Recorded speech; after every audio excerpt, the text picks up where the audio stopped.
she disappeared. A familiar wife, and suddenly a stranger. Letters, documents, traces, and the police are at her doorstep. What is she really hiding? And why does it threaten my life? I never thought I'd be the guy posting something like this. I always saw myself as a calm, rational person, the kind who could sit down and work through any issue. But that was before my whole world flipped upside down. Let me start from the beginning. My name is Ethan, and I've been married to Chloe for 5 years. Things were good, or so I thought. Chloe and I had always been that couple, you know? The ones everyone envied. We laughed at the same jokes, had our little rituals, and even though we had our moments of tension, it was nothing that made me think, this is it. This is where it all falls apart. But then, everything started changing 6 months ago. It started small. At first, it was nothing but little things that would be easy to brush off if you weren't paying attention. She started taking her phone with her everywhere. Before, it had always been on the coffee table or the kitchen counter. Now, she never left it out of sight. I made a joke one evening, saying, "What, you starting some secret spy business?" She laughed, but there was a nervous edge to it that I couldn't ignore. "Just work," she replied. "Nothing to worry about, right? Just work." But the little things started piling up. She started taking calls outside the room, saying it was her boss or a colleague. And she kept looking at her phone, quickly swiping it away if I happened to glance over.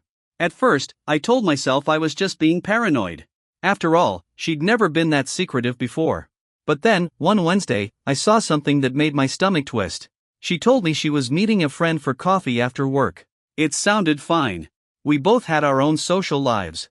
But I happened to be running some errands in the same area and thought, why not surprise her? When I walked into the cafe, I saw her standing outside talking on the phone. I didn't mean to eavesdrop, but I overheard part of the conversation, enough to make my blood run cold.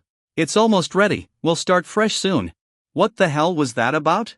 When she came back inside, I asked her how her coffee date went. She gave me the most bizarre answer, talking about her friend complaining about her boyfriend. But something in her eyes. I don't know how to explain it, but I knew she was lying. That night, I couldn't shake the feeling that something was off. I lay in bed next to her, listening to her soft breathing, and wondered if I had missed the signs all along. Maybe it was just the stress of work, maybe I was imagining things, but I knew deep down, something wasn't right. The next few days, she brought up the idea of organizing our finances. It seemed like such an odd thing to suddenly focus on. We'd always kept things separate, my account, her account.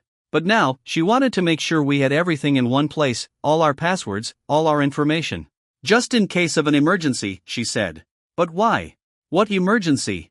The hair on the back of my neck stood up. I could feel the tension in my chest tightening with every word she spoke. This wasn't just about finances. This was about control. She was planning something. And that night, I made a decision. I was going to find out the truth. But what I didn't realize was that the truth would be far more devastating than I ever could have imagined. 2 days later, I followed her. I didn't even tell her I was going out. Just grabbed my keys and drove to the address I had seen pop up on her phone screen the night before. A small cafe on the edge of town. I watched her from my car as she met a man. I couldn't make out his face, but there was something about the way they greeted each other, the way they smiled. It was like they were too comfortable, too familiar. I knew right then that my worst fears were true. My wife was cheating on me. I didn't know what to do. I wanted to confront her, to yell, to demand answers. But something inside me froze. I stayed in the car, watching, as they talked, laughed, and then kissed. And that's when it all shattered. Everything we had built, everything I had trusted, was gone in an instant. I felt like I couldn't breathe. It wasn't just the betrayal, it was the realization that I had been blind to it all. I had never seen it coming. But now I had the proof. What was I going to do with it? How could I even face her after seeing that? The next morning, Chloe acted like everything was fine. She didn't even notice the storm inside me, the fury that was boiling over. She made us coffee, asked about my day. I couldn't even look at her. I wanted to scream, but I couldn't find the words. I needed to know more. I needed to understand how far this had gone. So I did the unthinkable. I hired a private investigator. I didn't want to. I hated the idea. But I had to know. I had to find out how deep this betrayal went. The investigator's report was shocking. It wasn't just one affair. It wasn't just one man. Chloe had been having an affair for months, with multiple people. And what's worse, she had been planning to leave me for one of them. She had even started moving her assets into a separate account, just like I had feared. She was setting the stage for a clean break. The truth was worse than I ever imagined. My whole world had been a lie. Now, I had to make a choice. I had all the evidence. I could confront her, destroy everything, and expose her for what she was. Or I could walk away, let it go, and never look back. But as I stared at the report, my mind raced. Could I live with the truth? Could I go on pretending everything was fine? Or was it time to tear it all down? The next day, I came home early. Chloe was there, sitting on the couch, her phone once again firmly in her hand. She didn't even look up when I walked in. "Hey," I said, my voice barely above a whisper.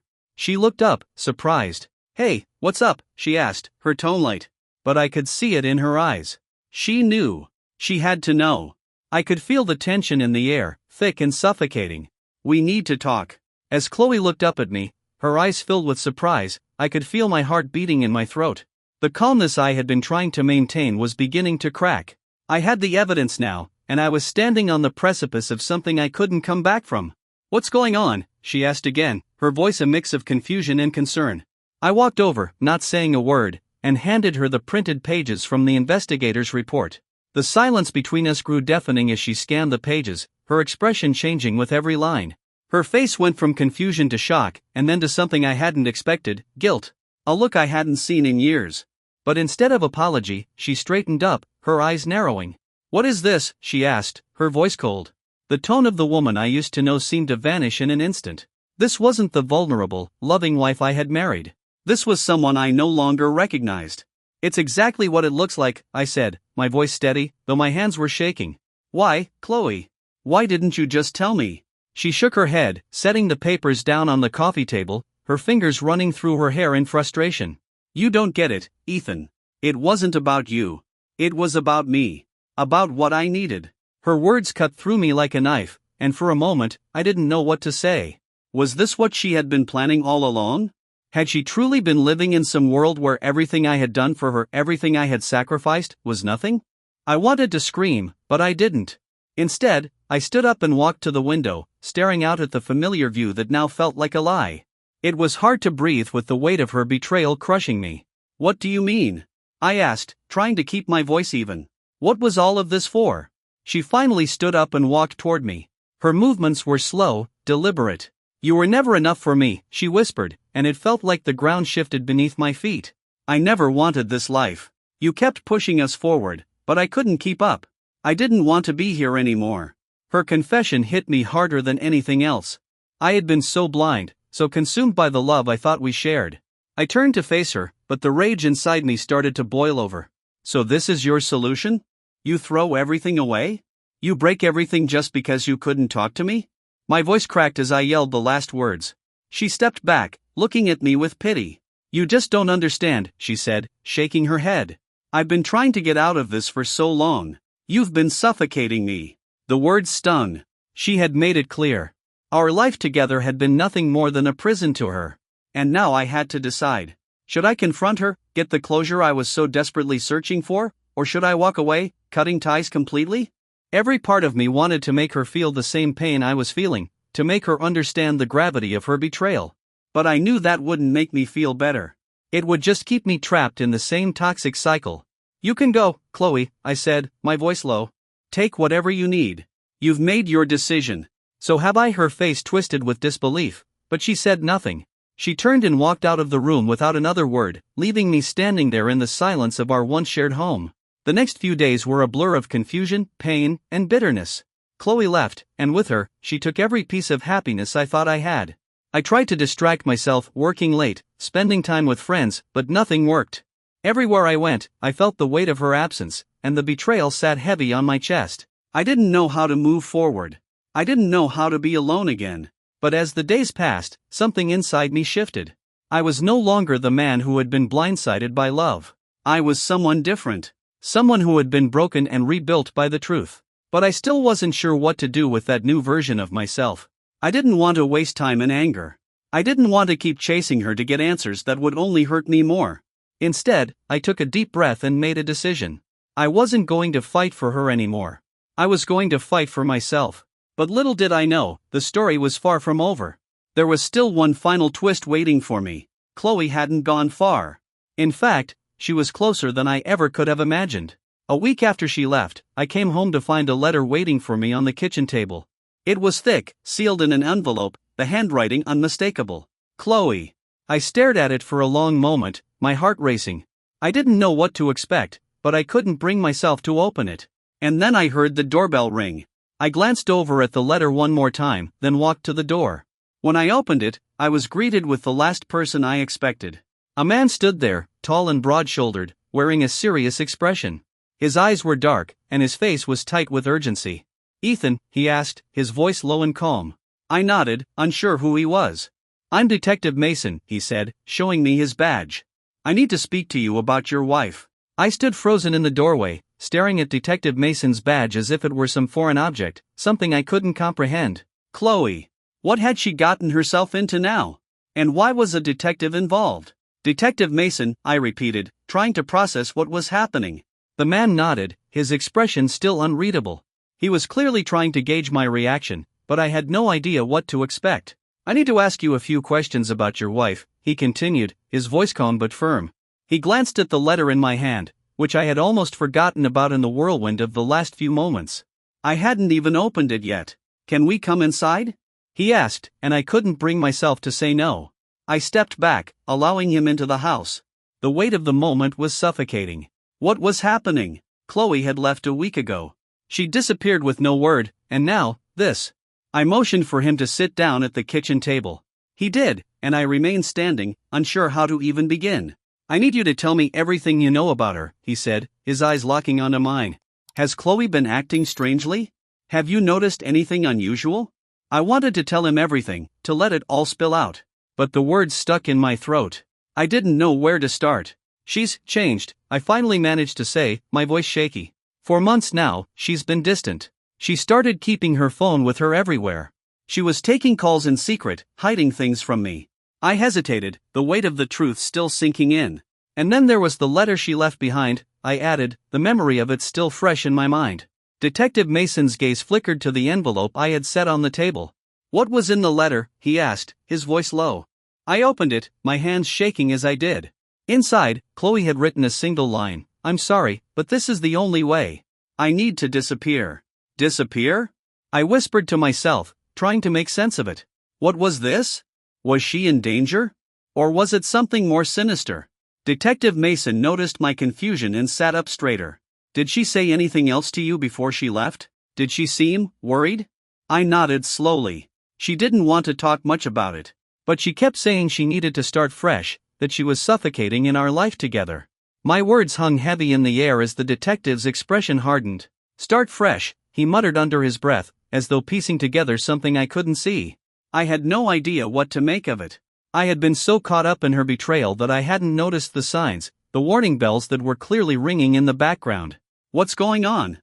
I asked, my voice barely above a whisper. The detective paused, collecting his thoughts before he spoke. "Ethan, we believe your wife may be involved in something bigger than you realize. Something dangerous." My stomach churned at his words, my mind racing. What the hell had Chloe gotten herself into? Was she in trouble? Or was she playing a part in something that I couldn't even fathom? Detective Mason's voice brought me back to reality. "I'm going to need your full cooperation on this, Ethan.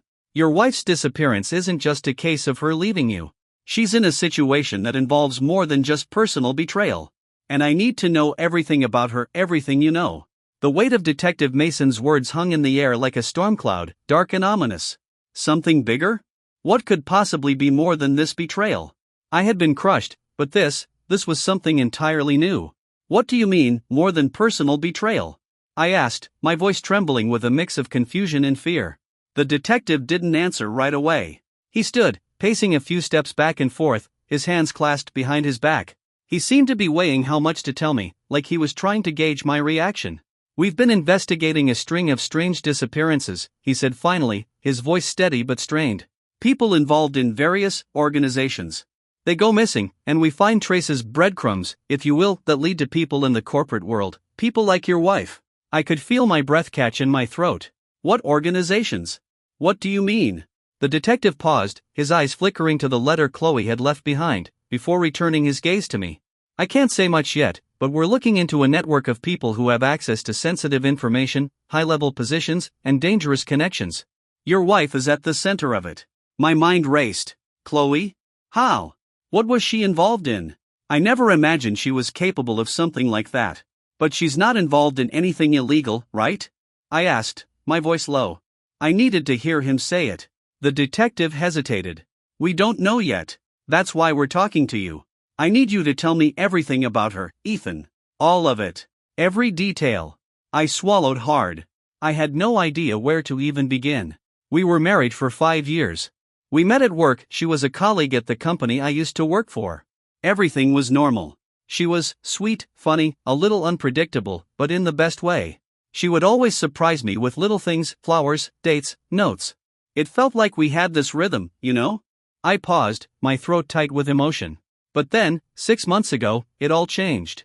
It was like she became a different person.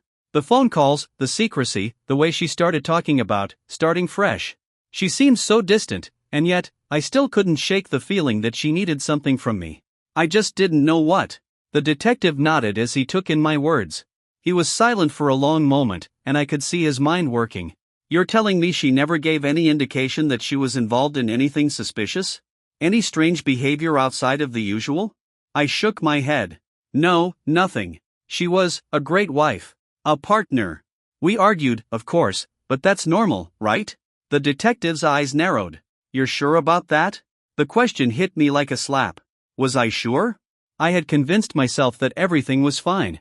But now, standing here, hearing the detective's words, I realized how blind I had been. The cracks were there all along. I guess I don't know anymore, I admitted. I didn't want to see it. Maybe I didn't want to believe it. I felt like I was unraveling. This is a nightmare, I whispered. The detective remained calm. I understand this is overwhelming, but you need to understand something important. Your wife is in a very dangerous position. Whoever she's involved with, they're not playing around. And you're involved now too, whether you like it or not. That's why I'm asking you to cooperate. His words hit me like a ton of bricks.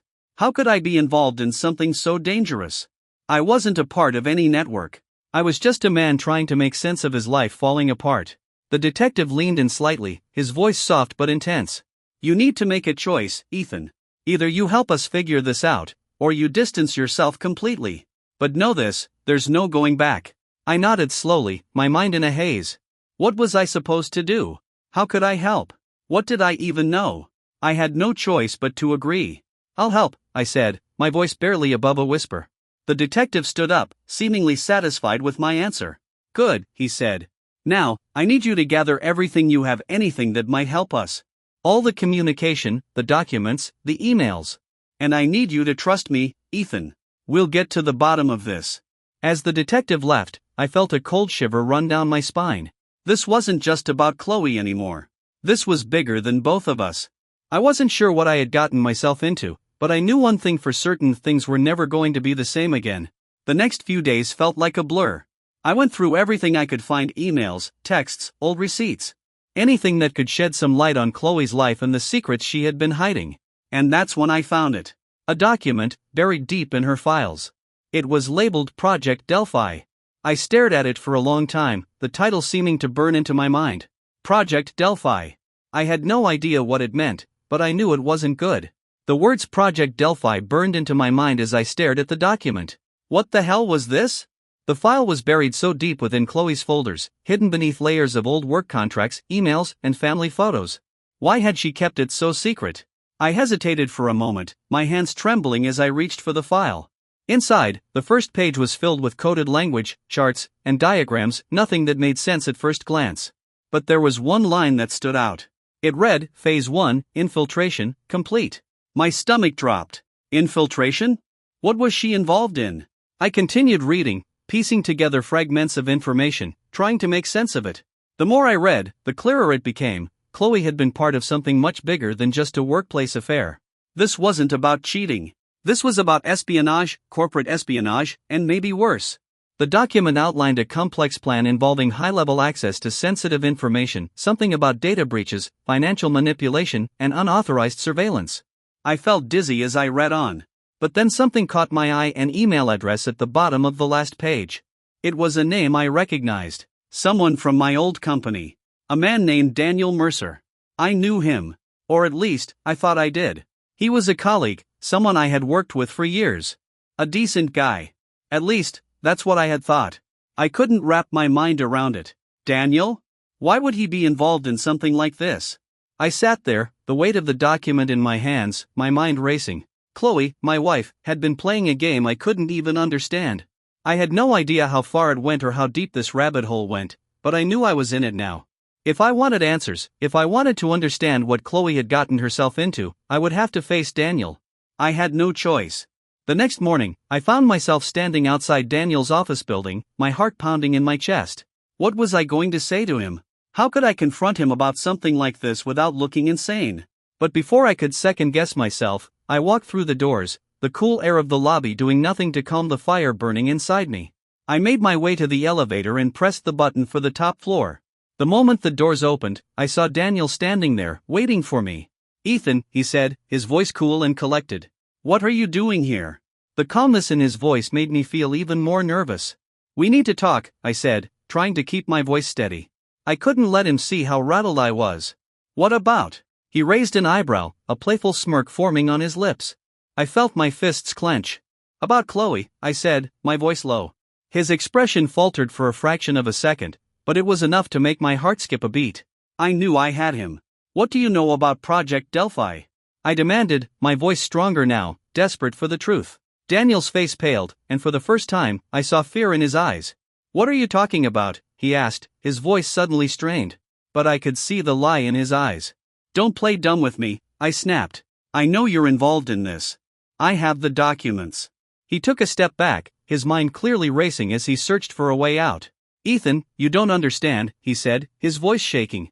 "You don't know what you're getting into. Chloe, But before he could finish, the door behind us slammed open. Two men in black suits stormed in, their eyes cold and calculating. "That's enough, Mr. Mercer," one of them said, his voice sharp. "Ethan, you need to come with us." My heart pounded in my chest as I turned to face them. "Who the hell are you?" I demanded, my voice trembling now. The man who spoke stepped forward, pulling out a badge. "We're with the government, Mr. Parker," he said. "And you're officially involved in this investigation." The room seemed to spin as the realization hit me. Chloe's disappearance, the betrayal, the lies, it was all connected to something much bigger than I ever imagined. And now I was caught in the middle of it all. I was no longer just the husband trying to piece together the fragments of his shattered life. I was part of something dangerous, something that could cost me everything. The men led me out of the building, and as I stepped into the cold, unforgiving street, I couldn't help but wonder, was I going to be able to survive this? Could I ever escape the web Chloe had trapped me in? Or would I be the next person to disappear? The last thing I saw before the car doors closed was Daniel's face, pale and terrified. And for the first time, I realized that my fight for answers was only just beginning.